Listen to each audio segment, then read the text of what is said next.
재사함과 회복, 정금 같은 삶, 그런 제목입니다. 재사함과 회복, 정금 같은 삶, 그런 제목으로 하나님의 말씀을 증거하겠습니다. 어떤 집에 너무너무 귀한 도자기가 있었습니다. 그런데 이제 아들이 이 귀한 도자기를 가지고 장난을 치다가 그만 깨뜨려버리고 말았습니다. 그래서 깨진 조각들을 일일이 찾아가지고 접착제로 잘 붙여 놓았지만 예전과 똑같은 상태로는 만들어 놓을 수 없었기 때문에 아주 귀한 도자기라고 할지라도 값싸게 이제 시장에다 내놨습니다. 사는 사람이 아무도 없죠. 다 깨어진 거를 접착제로 붙여놨기 때문입니다. 사람도 마찬가지입니다. 사람이 일단 죄를 짓고 나면 이전의 상태로 회복하기가 너무너무 어렵습니다. 자, 아담과 하와가 하나님과의 관계가 깨어졌을 때 예전의 상태로 회복된다라고 하는 것은 어려운 일이죠. 자, 사랑을 해서 너무너무 사랑해서 결혼한 부부가 있었습니다. 만약에 신랑이 신부를 아주 폭행했고 그래서 결국은 유죄 판결을 받았고 감옥에 가서 징역살이하고 이혼을 했다면 그러면 평생 정신적인 상처라든지 인격과 마음의 상처는 법적으로는 회복될 수가 없는 것이죠. 자, 그럼 법이라고 하는 것은 뭘까? 법은 재발을 막기 위한 최소한의 조치인 것입니다. 재발을 막기 위한 최소한의 조치가 법이죠. 구약의 법도 마찬가지, 율법도 마찬가지예요. 죄에 대한 법적인 해결이 죄 지은 사람이 재물로 보상을 하거나 아니면 몸으로 벌을 받았습니다. 이거 가지고 죄 짓기 이전 상태, 사랑의 순수한 상태로 회복은 불가능한 것입니다.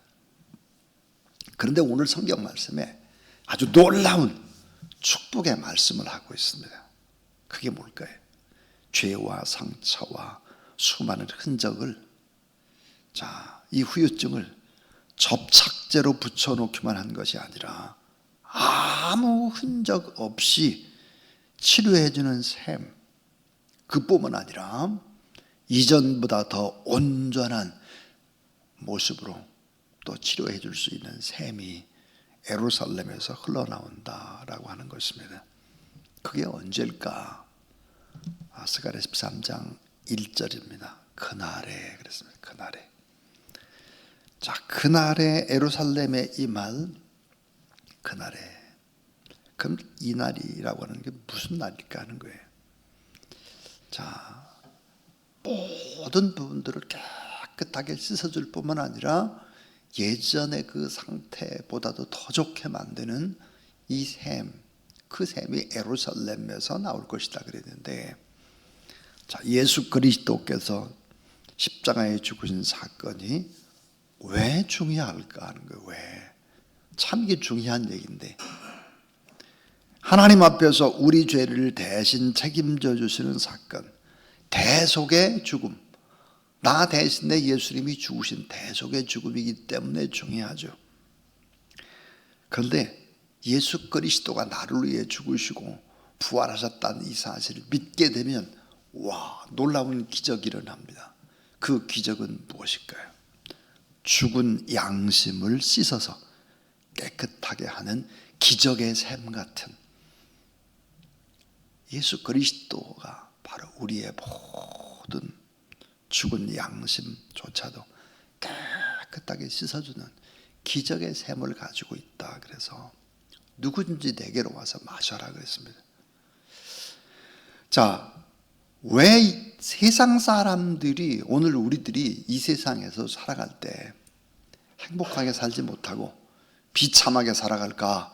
그 이유는 뭘까? 그 이유는 양심이 병들고 양심의 씻음을 받지 못했기 때문입니다. 양심이 죽었기 때문에 뭐예요? 죄가 반복되는 거예요. 양심이 죽어서 양심이 시퍼렇게 살아있다고 하면 범죄할 수가 없죠. 자, 양심이 병들고 양심이 씻음받지 못하기 때문에 결국은 범죄가 수없이 일어나는 것입니다. 근데 예수 그리스도를 믿게 되면 어떻게 될까? 죄의 용서함과 함께 죽었던 우리의 양심이 살아나는 거예요. 그래서 히브리서 9장 14절에 보니까 예수 그리스도의 피가 양심을 깨끗하게 할 뿐만 아니라 죽었던 행실도 새롭게 고쳐놓는다. 믿으시기 바랍니다. 왜 예수 그리스도를 믿어야 되느냐? 죽어서 영원한 하나님 나라 가는 것도 있지만 죽은 양심, 죽은 행실을 깨끗하게 하는 거예요. 깨끗하게 씻어놓는 거예요. 예전의 상태보다 더 아름답게 해놓는다 하는 것입니다. 그래서 오늘 이 본문 속에서 중요한 이제 몇 가지 교훈들을 생각해 보겠습니다. 그 첫 번째가 우리의 죄와 더러움을 깨끗하게 씻어주시는 하나님이십니다. 우리의 죄와 더러움을 깨끗하게 씻어주시는 하나님. 우리의 양심을 씻어주는 샘이 되어주신다. 죄와 더러움을 씻는 샘이 열렸다. 이 샘은 단지 물이 아닙니다. 하나님의 용서와 사랑의 샘, 곧 예수 그리스도의 보혈을 예표하고 있는 것입니다. 죄 사함의 샘이 되신 예수 그리스도의 십자가, 죄의 용서와 죄 씻음의 길을 열어주셨다. 그래서 오늘 우리가 264장 찬송을 불렀는데요. 정결하게 하는 샘이 나의 앞에 있도다. 성령께서 권고하심 죄 씻으라 하시네. 정결하게 하는 샘이 예수 그리스도 있습니다. 그래서 우리의 죄와 더러움을 깨끗하게 씻어주신다. 근데 그 다음 단계예요. 두 번째, 그 다음 단계는 뭘까?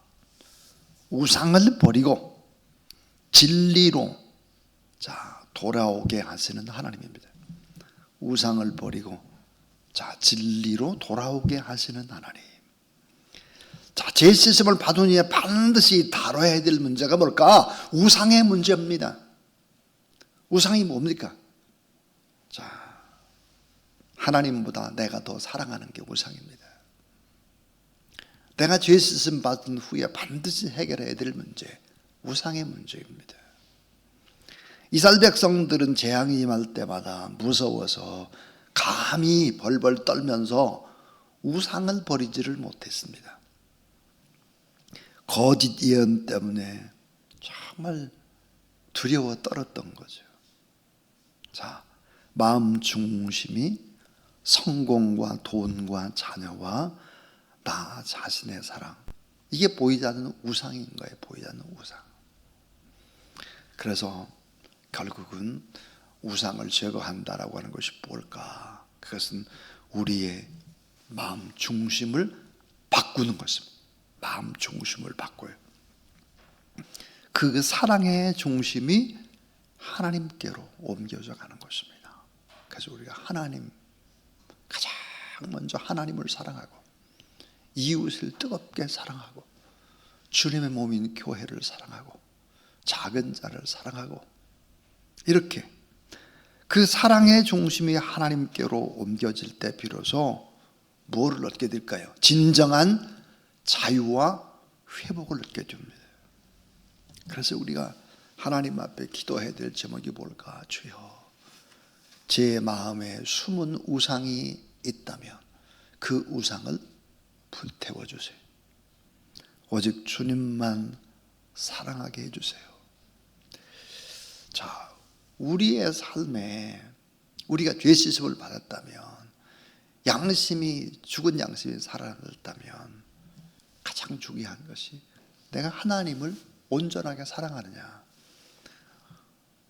내가 사랑했던 모든 우상들을 제거해 버려야 한다. 그 다음 단계입니다. 그 다음 단계는 무엇이 기다리고 있을까? 그것은 바로 세 번째는 정금 같은 믿음으로 만드시는 하나님입니다. 우리를 정금처럼 만들어요. 정금. 자, 그런데 오늘 말씀 속에서 우리는 참 또 놀라운 진리를 또 발견하게 되는데요. 그게 뭘까 하는 거예요. 그것은 바로 우리 8절입니다. 8절에 보니까 여호와가 말하노라 이 온 땅의 3분의 2는 멸망하고 3분의 1은 거기 남으리니 그랬습니다. 결국은 뭘까? 3분의 2는 구원받지 못한다는 거예요.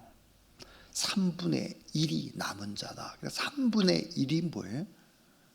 죄사함 받은 사람이에요. 3분의 1이 뭐예요? 우상을 버리고 진리 앞으로 돌아온 사람들이에요. 근데 이 3분의 1 남은 자를 어떻게 하실까가 이 세 번째입니다.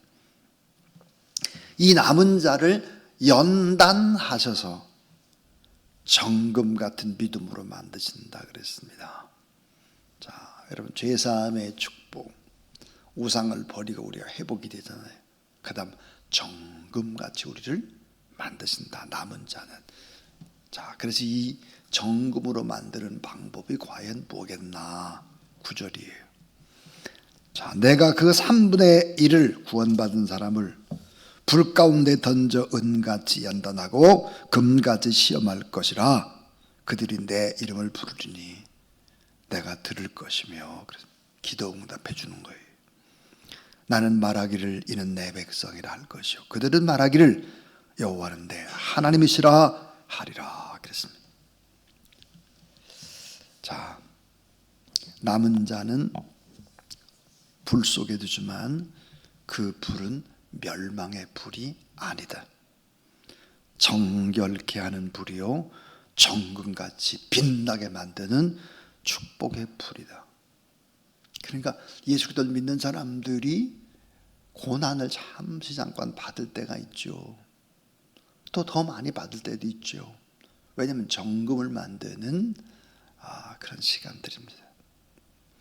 성도의 인생에 있어서 연단이 없는 날은 없습니다. 연단을 통해서 우리의 믿음이 더욱더 빛나고 더욱더 단단해지기 때문이죠.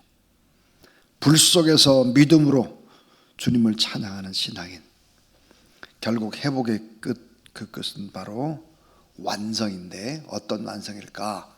그것은 바로 관계의 회복입니다. 관계. 그래서 죄 사함으로부터 새로운 관계, 우상을 버림으로 내 마음속에 하나님을 모시는 하나님과의 아름다운 관계, 연단 속에서 하나님을 더 깊이 알아가고 하나님 앞에 기도하면서 빛나는 아름다운 보석처럼 그렇게 만들어지는 이런 축복의 관계입니다. 자, 내가 너를 씻기고 내가 너를 세우고 내가 너를 정금같이 만들리라. 이런 하나님의 열심은 어때요? 오늘도 쉬질 않아요. 계속해서 우리에게 크고 작은 여러 가지 일들을 주시죠. 그런 과정을 통해서 우리가 자꾸 어때요? 빛나는 보석이 되는 것입니다. 자, 그래서 우리는 때로는 어려움이 있을 때 자발적으로 고난의 자리에 들어가기도 하는 겁니다. 불같은 시험이 올 때 낙심하지 않는 것입니다. 100% 순수한 정금을 만드는 하나님의 열심이 우리와 함께하고 계시기 때문이죠. 그래서 연단받고 구원받고 정금처럼 되는 과정, 이런 과정들이 오늘 우리에게 꼭 필요하다. 자, 십자가의 그런 고통을 통과하지 않게 되면 부활의 주님을 만날 수는 없는 거죠. 세상 인구의 3분의 2는 버림을 받습니다. 3분의 1은 구원받고 남은 자가 돼서 하나님의 영광을 위해서 살아가는 것입니다. 우리 모두 다 남은 자가 돼서 정금 같은 그런 귀한 신앙인들로 오늘 또 매진하는 축복된 하루가 되기를 주의 이름으로 축원합니다. 84장입니다.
이제는 우리의 모든 죄를 사해 주시고 회복시켜 주시고 정금같이 만들어 주시고 구원의 축복으로 우리를 이끄시는 구주 예수 그리스도의 무한하신 은혜와 창조주 하나님, 이 땅에 우리를 아들과 딸로 부르신 그 하나님의 놀라운 사랑하심과 보혜사, 우리를 지키시고 돌보시고 보호하시고 가르쳐 주시고 앞길을 복되게 이끄시는 성령 하나님의 거룩한 역사가 오늘도 이 새벽에 나와서 하나님 앞에 예배드리고 또 간절히 기도하고 고통받는 사람들, 나라와 민족 선교지를 위해서 또 중보하고 축복하는 귀한 종들 기도 제목과 또